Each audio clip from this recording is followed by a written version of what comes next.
Assalamu alaikum wa rahmatullah wa barakatuh, mes frères et sœurs.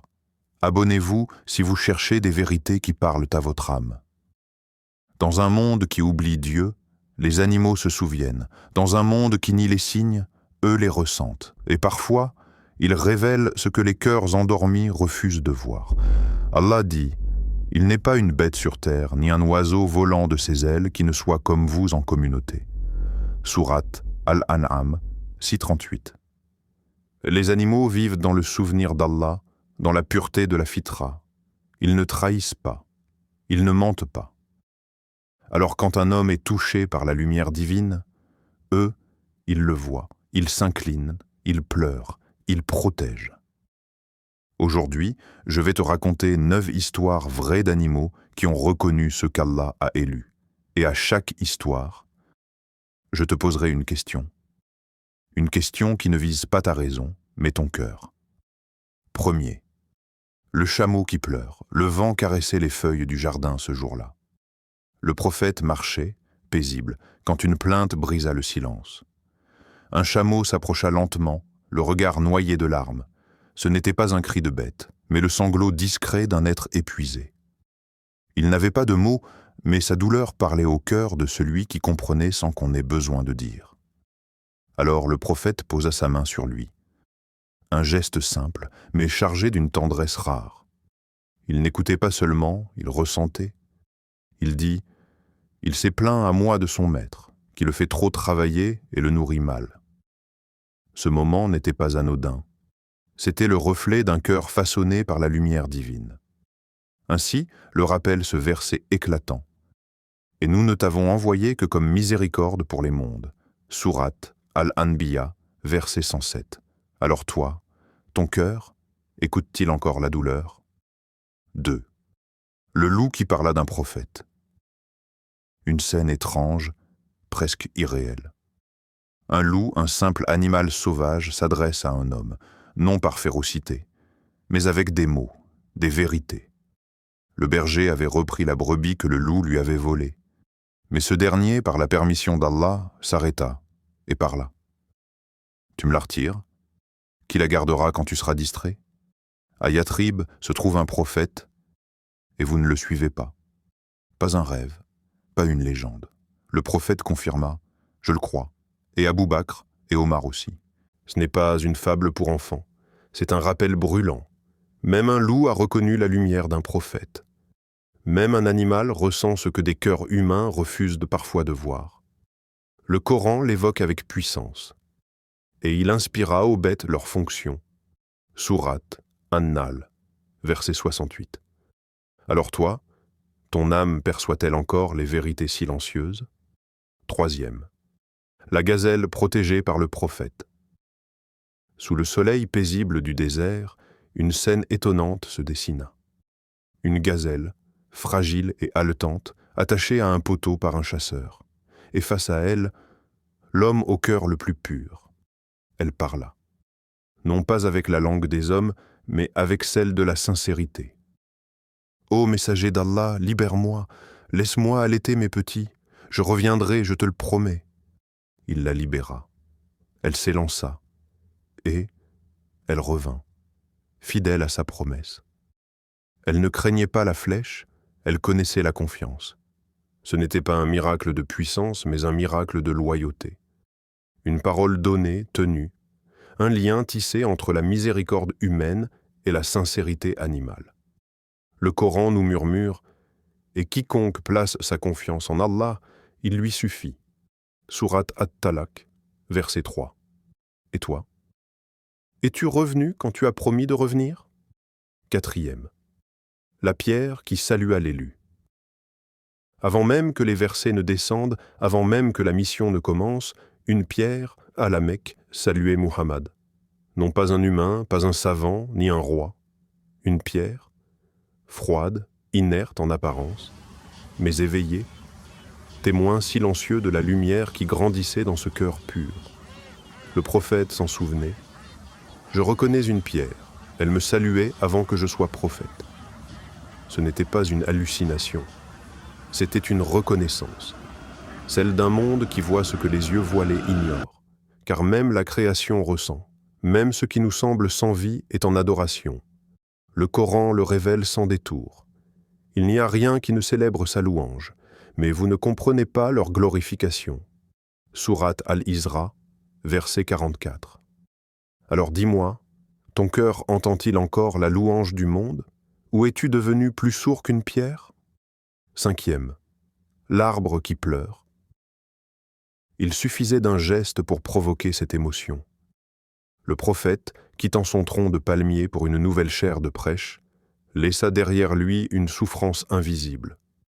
Ce tronc, qui avait été son point de soutien, se mit à pleurer. Un gémissement, comme celui d'un enfant, s'échappa. Les compagnons étaient là, témoins d'une scène qui défiait la logique humaine. Le prophète descendit, s'approcha du tronc et le serra contre lui. Un acte de tendresse, un réconfort pour ce qui semblait inanimé, mais qui, par la sagesse divine, ressentait la perte.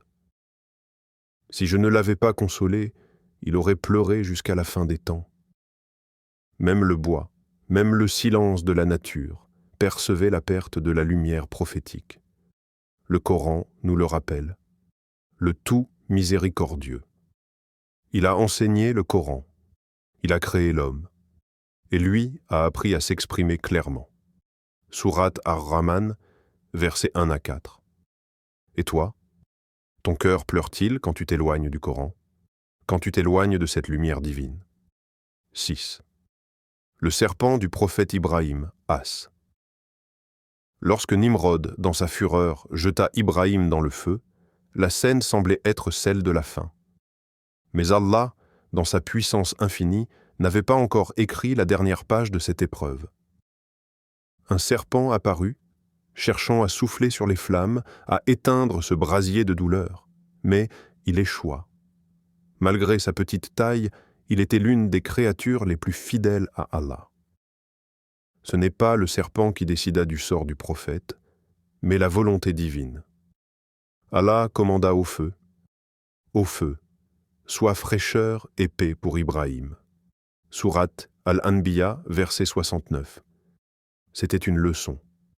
Même les animaux, même les éléments naturels sont au service de la vérité divine. Ils reconnaissent la lumière, même lorsque les humains doutent.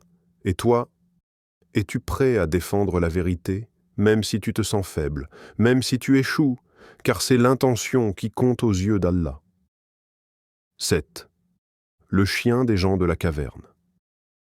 Dans la sourate Al-Kahf, un groupe de jeunes croyants s'éloigne de l'injustice et de la tyrannie, se réfugiant dans une grotte pour se protéger. Ils ne sont pas seuls dans leur retraite spirituelle.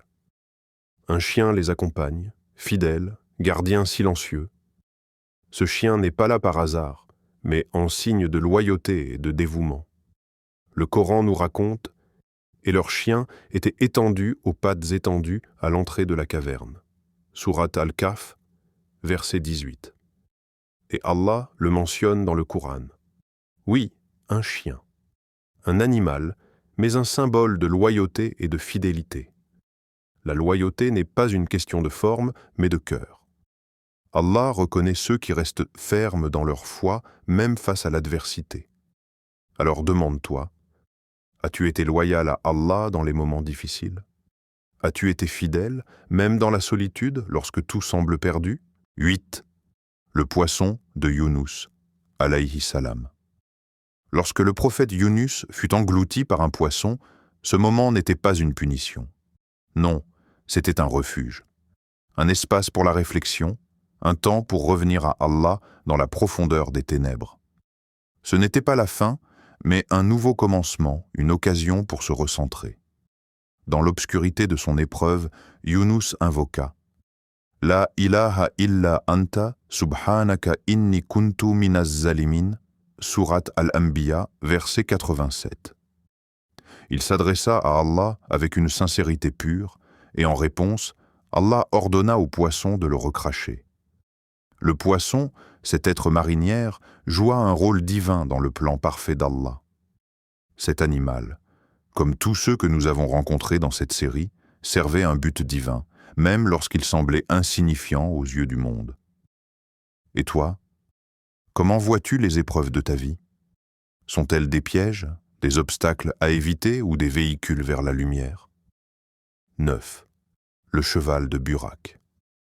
La nuit de l'Isra wal Miraj, un événement majestueux se produisit. Le prophète Muhammad, paix et bénédiction sur lui, fut emporté par une créature céleste, Al-Burak, un animal entre le cheval et le mulet, capable de voler à une vitesse plus rapide que l'éclair. Un tel être n'était destiné qu'à ceux qui étaient élus par Allah. Le prophète décrit que Burak frissonna de joie lorsqu'il monta sur son dos. Un animal, choisi par Allah, pour porter la lumière du dernier prophète jusqu'aux cieux, jusqu'au trône d'Allah. Allah nous rappelle dans le Coran « Gloire à celui qui a fait voyager son serviteur de nuit » Sourate Al-Isra, verset 1. Un voyage spirituel sans égal, un voyage vers Allah. Un moment où l'humanité s'élève pour atteindre les hauteurs célestes. Et toi, as-tu préparé ton âme à ce voyage? Le seul qui compte vraiment, celui vers Allah, vers sa miséricorde et sa lumière infinie? Ces 9 animaux ont vu parce qu'ils ont regardé avec les yeux du cœur. Toi aussi tu peux voir. Mais pour cela, il faut purifier ton cœur, ta langue, ton regard. Ce ne sont pas les yeux qui sont aveugles, mais les cœurs dans les poitrines. Sourate Al-Hajj 22-46. Abonne-toi si cette vidéo a touché ton âme, partage-la si elle a éveillé ton cœur. Et rappelle-toi, même les bêtes reconnaissent les élus d'Allah. Et toi, qui reconnais-tu? Que ressens-tu? Que cherches-tu?